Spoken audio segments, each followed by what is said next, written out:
Have y'all heard this before? If you are sitting there looking at that woman, looking at that man, and having something in you, you're committing lust in your heart. Yeah, let's talk about it. Let's get this going.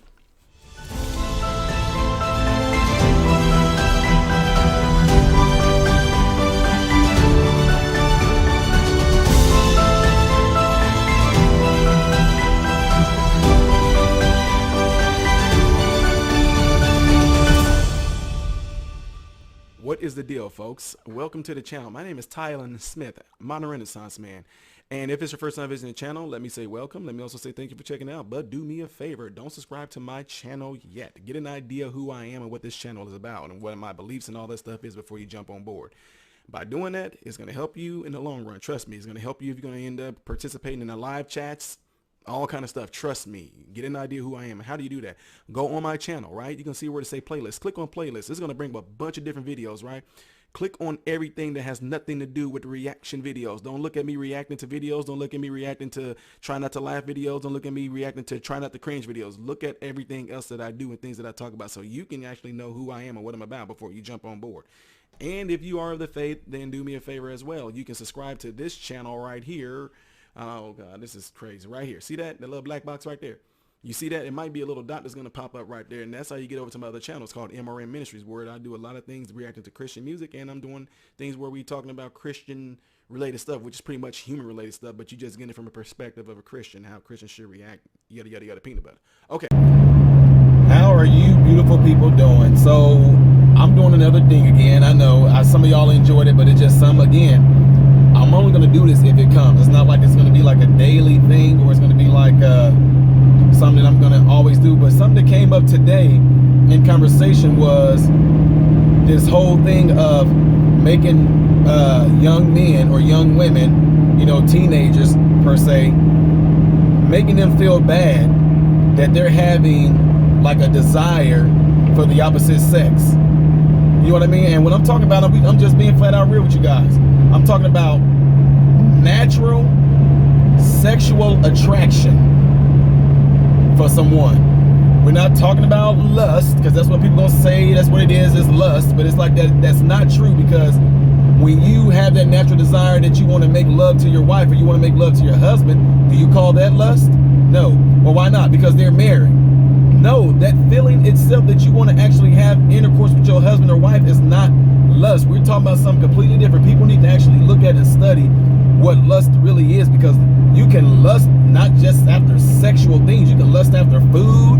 You can lust after clothing, whatever. But that thing, lust itself, they always want to tie it to a sexual feeling. So anyway, reason why I'm bringing this up is because a group of boys felt bad that their teacher or their pastor or their minister, whoever it may be, was telling them the fact that they feel like the fact that they're liking girls. Y'all know you go through adolescence, puberty and all that, and all of a sudden girls start to look good to boys.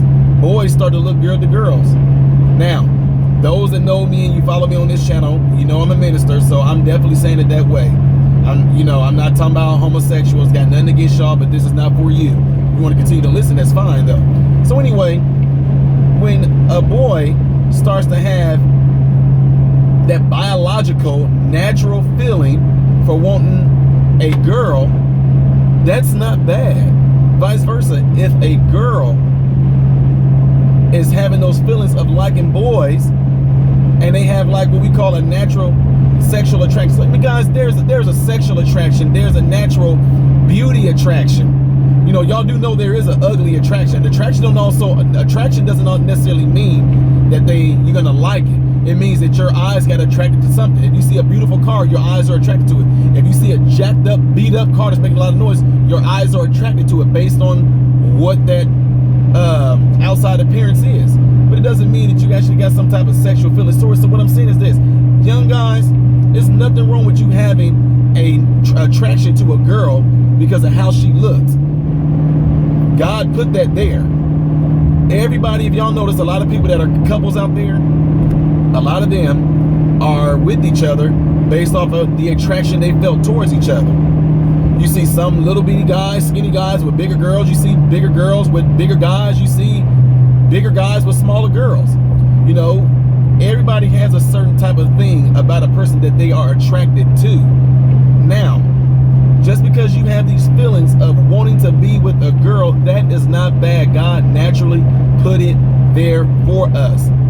So I just wanted to bring it up, because why would you have a young man or a young woman have an unnecessary conviction about feeling attracted to a woman, attracted to a guy? Why would you try to put that down as if that's like a sinful thing for them to be that way, when it's absolutely not? Because here's the thing. Think about all of us ministers right now. Think about anybody in the world. I don't care if you're a minister or not. You can be a heathen. You can be a non-believer. You can be an atheist. And you are in a relationship. Look where you guys are. So what? Well, you know, I lusted after my wife before I married her. No, come on now. That natural, sexual, beauty, whatever the attraction is that you guys have for each other, that is not a bad thing, and it never will be a bad thing. So to tell a young man or a young woman that the sexual or the natural attraction they have for the opposite sex is lust, that's completely wrong. Don't do that to people, because I mean, the same type of feelings you have towards your wife, the same type of feelings you have towards your husband. How did you get there? How did you become married? You know what I mean? How did y'all begin to date? You know, y'all didn't just meet each other. Y'all both had masks on, and y'all both had on choir robes, so you couldn't sit there and size up what you like. Guys, be honest with these people. Me, I'm telling you right now, I have types that I've liked, and I'm just being honest with you guys. I'm married right now, so I can say this. I was saying it before I was married. I have it in the newspaper that I got made fun of it for. I was never attracted to dark-skinned girls. By dark-skinned girls, I mean if you were like my complexion and darker, if you was even like caramel colored, if you want to call it, I was not attracted to that type of person. I was just attracted to light skin, white, I don't know, Mexican, could have been Russian, I don't care. My point is that I was just not attracted to dark girls at all. At all. Now, what am I saying all this for? In order for me to know what I wanted, I mean, you know how they say things like God will give you the desires of your heart and everything like that. So I'm telling you guys what I did. I wrote in a journal, and I wrote in this journal, and I prayed to the Lord the type of woman that I wanted. I said I wanted her to be light skinned, I wanted her to be full figure, I wanted her to have full lips, you know, bright eyes. You know, I prayed for all these things, and after I did that and I wrote it down, I left it alone. Now, would you call that, oh man, that's lust of your eyes? You know, you just see, there was no sexual attraction even talking about that, even though sexual attraction is a natural thing. We're not talking lust, we're talking a natural sexual attraction, because if that's the case, every animal in the world is sinning, because these animals that are mating, they all got lust in their heart, and they all, you know, they all should be just burned and killed, because dogs and cats and cows and lions and tigers and birds, they all have lust of the flesh. No, that's natural. Animals are natural. Animals are part of nature. Animals are natural. So to say that they have lust, no. It's just a natural thing to have a sexual desire for the opposite sex.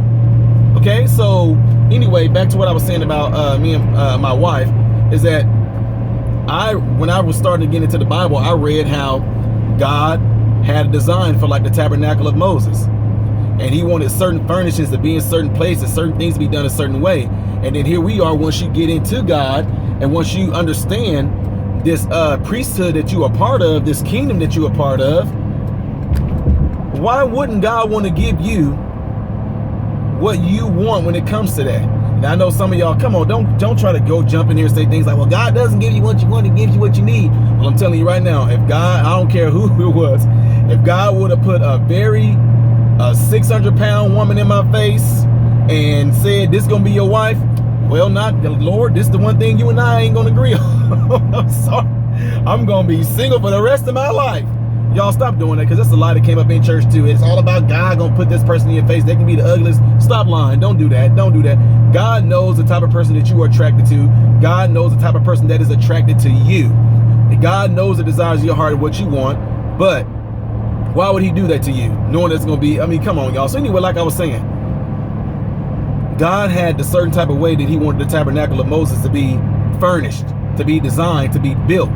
And if you are a part of this kingdom, his kingdom, the royal priesthood, why wouldn't God want me to do the same thing? So what I did, I figured that, hey, Lord, since you wanted the tabernacle to be built a certain way, you wanted things to be done a certain way in that tabernacle, I felt, well, Lord, if I'm your son and you say I'm of this royal priesthood and I'm heirs, I'm an heir to you, then I would like, when I get married one day, I would like for my wife to look like I just described to you guys. I want my wife to either be white, light-skinned, that's all, I mean, that's all in between. White, like, you know what I'm talking about, guys, like olive skin color or fair.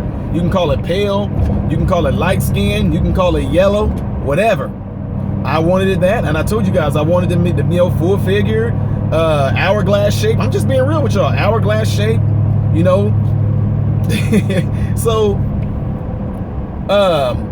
from that point on, when I had that down, I would do affirmations all the time. I would look back in my journal every now and then and remind myself, this is what I prayed for, this is what I wanted, whatever, and I left it at that. Now, I have had people during that time that I was single that wanted to date me. I didn't do it. I did not do it. I got a, man, what are you gay? I mean, what is it? And I have friends that also, dude, how in the world you don't want to date such and such, man? You know, she, that's fine, but I don't like dark skinned girls. I would just flat out tell them, or I'll say, no, she's super skinny, man. I know. I was just being real. I knew what I wanted. So anyway, that's what I'm saying. I sat there and I explained to God and I prayed and I wrote it down what I wanted in a future wife. This was before any type of sexual feelings or anything kicked in. And so when my wife came along, what drew me to my wife from the beginning was the fact that, wow, this looks like exactly what I prayed for. But at the same time, and this is what people gonna be missing right here, those were the physical attributes that I wanted in this woman that I wanted. Okay? Those are the physical attributes that I prayed for in this future wife that I wanted. But before all that, I said, but Lord, if she don't have a heart for you, if she doesn't want to live for you, in other words, I ain't even have to tell the Lord all these things. I just pretty much said, I didn't say what I'm sorry, let me paraphrase that, because I'm thinking out what I'm thinking right. I'm thinking in my mind how my brain is operating right now, but how my brain was operating at that time, I didn't say what I didn't want. I said what I did want. So Lord, let me get a wife that's actually in a relationship with you like I am with you. Let me get a wife that's actually not religious minded. It's not caught up in all the church religious cliches, the church religious rituals, the church religious sayings. None of that. I want it to be a woman that's completely led by you and no holds bar on it. So guess what? When me and my wife first started talking, I had about 6 other females that I was talking to. Now, let me get this straight. When I say talking to them, it literally was talking. It was just getting to know them. I really didn't have no intentions on really dating or courting none of them. It was just conversation. Now there was an attraction that we liked each other. That was obviously there, but the conversations wasn't about you and me or what we could be one day. It was nothing about that. This was just general conversations, but I knew just from word of mouth that the girls liked me, whatever like that. But when me and my wife first met, I was like, man, we had a conversation, guys. Me and my wife got on the phone. We talked from like 8 o'clock at night, 8:30. We talked from 8:30 to 5 a.m. Me and my wife. And you know what we talked about? Everything but us. We talked about our dreams. We talked about our goals. And I loved it because we had like a conversation engagement and battle over how much we love the Lord. And I loved it because I was just being so intrigued by, I was like, this is how I am with the Lord, and the Lord, and I love him so much, and nothing's going. My wife was like, oh, absolutely, the Lord is, no, I know, absolutely. I told the Lord that I'm never going to be, you know, all this. So I mean, like, it was like, wow, we found ourselves having a long 9-hour some conversation. Wait, 8, 9, 10, 11, 12, 1, 2, 3, 4. Yeah, 9-hour long conversation about the goodness of the Lord and how great the Lord is and what the Lord has done in our lives and how we won't put nothing before the Lord and all this. And then came to realize, wow, and she's beautiful. Hold on now, wait a minute. So, you know how once that came, once that thing that I prayed for, once it came, once the Lord put it before me, and at the same time, my wife found out she was praying for the same exact thing. And once we got put before each other, there was no magic. The Lord came down and just all of a sudden a dove or something flew in front of our face. It was nothing like that. It was simply the Lord knew the desires of my wife's heart. He knew the desires of my heart. We happened to come and meet each other. We talked about who led our lives, who was the leader of our lives at that time, who leads and guides us into all truth and righteousness, to where we loved him and his people more than anything. And then me and my wife, all of a sudden we started looking at each other like, man, wow. So I'm just being real with you. You, the type of woman that I prayed for, I can show you in this, this journal that I wrote in. And my wife said, oh my God, I'm serious. You the type of guy that I prayed for too. And it's like, well, then what do we do with this? What else is there to do with this? This is not no type of thing to where we doing this just so we can just be, pen pals or whatever. Yeah, you don't have that now. Now you got the internet, so that word exists now. But my point in saying that is that once that happened, it was like, I think we should do this. Like this can't be. So brought it before our pastor, let him know about it. He already knew. I went to him first, sat down in his office. Pastor Wilson, I want to talk to you about something. He said, son, I already know. He said, you're going to get married. You're going to go to college. I said, okay. Got up. Said, talk to you later. Just like that. There was no long conversation after that. It was no, because guess what? The way that the man taught me to have a relationship with God, it was more like, well, son, I need you to listen to what God is telling you. I know a lot of times we want a pastor or a preacher or a minister or somebody to come in and say, you're going to get this type of husband. You're going to get this type of man. No, God already knew it. God said, this is what you prayed for. This is what you wanted. You're ready for it now. Go ahead. I was 19 years old. My wife was 23 or 24. Once that happened, guys, I met my wife and we started talking in the last week of September. In October, we started dating, if you what you want to call it. And like I said again, our conversation was all about the Lord.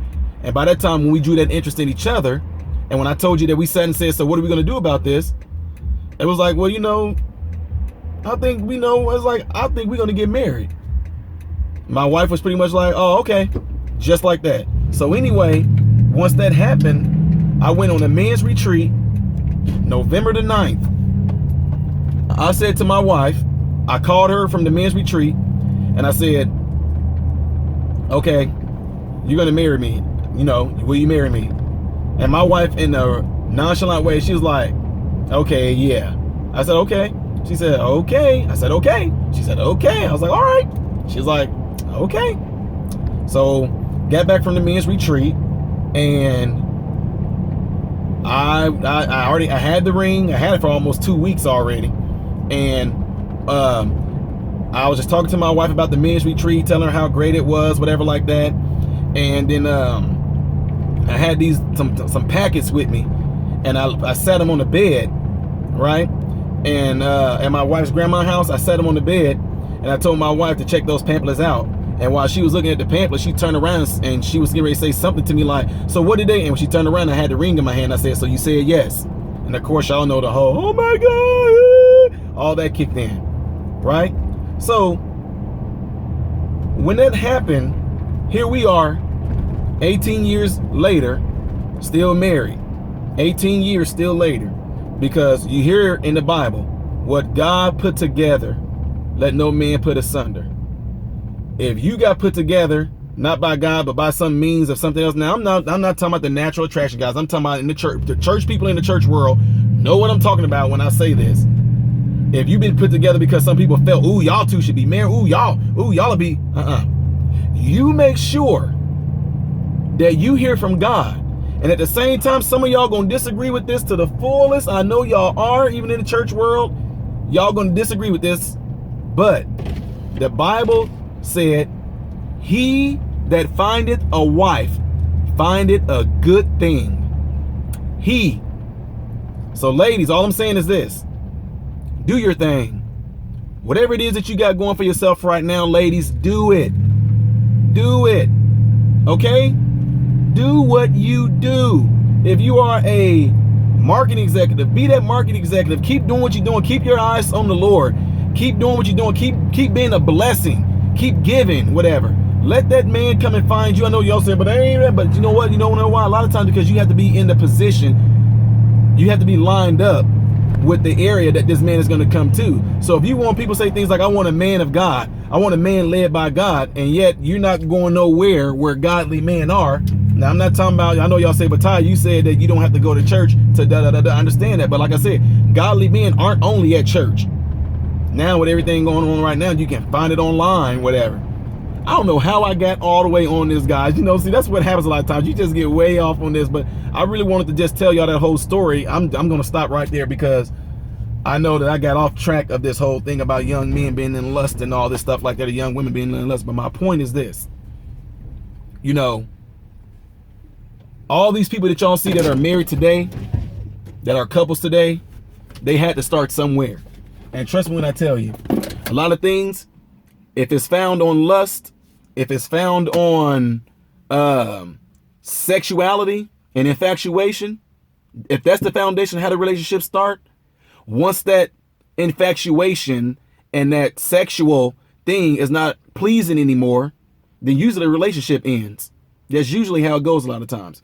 But if the relationship was founded on the person that actually put relationships together from the beginning anyway, which is Christ, if the foundation is founded on him, then no matter what you put on top of that foundation, when things come crumbling down, you're going to find yourself back to the foundation, which is Christ. And then if you do find yourself falling back on that foundation, which is Christ, then you have a strong foundation that you can build upon it again, but doing it the right way. So anyway, I know I rambled off and got off into some other stuff, but I just wanted to throw that out there because that's some stuff that was flowing through. And then, of course, conversation sparks these type of things. So again, young man, young woman, when you get to the age where you're desiring to be with the mate, that's natural for you to feel that way. It's natural for you to be that way. Get with somebody that's going to actually talk to you about that particular thing, not in a way that's going to make you feel bad about it, but to say, oh, wow, you know, that's awesome that you feeling like that. You liking girls, you know, all that's wow. You feeling like that. You liking boys, but just even though it comes with like a sexual attraction, but make sure that you keep that at bay, you know, because you know, all the googly butterfly feelings and all the stuff like that, it'll go away once you know, get with somebody that's going to talk to you about long-term relationship. Matter of fact, get with someone that actually has been married for a while that will talk to you about all that, because they will push you in the right direction. One of the best things somebody said to me was Keith Anderson of Homework Hangout. He would talk to he didn't separate the boys and separate the girls to talk about sex. He talked with it with all of us. One of the best things he said was this. He said, sex is good and it's fun when it's the right time. When it's, for some reason, it was just like, oh my God, thank you. Thank you. Thank you for saying that. Sex is good. Sex is fun. Sex is natural. When it's right. When it's the right time. So anyway, guys, I really am about to end this because I love this subject. I love talking about it because people need to know the truth about all this. Young man, young woman, if you're watching my YouTube channel, you have questions, go on my channel, go to the About section, click on it, click an email, and let me know. And also, those that are watching right now, if you think there's another topic that y'all feel that y'all want me to talk about and expound upon, leave it in the comment section, not in the chat. Leave it in the comment section, all right? Matter of fact, I should just make this a regular viewing instead of making this a premiere. All right, guys, I'm Ty Smith, Modern Renaissance Man, getting ready to check out. I hope and pray that every last one of you guys have food, shelter, and clothing, and I hope and pray every last one of you guys are in great health. God bless you all through Jesus.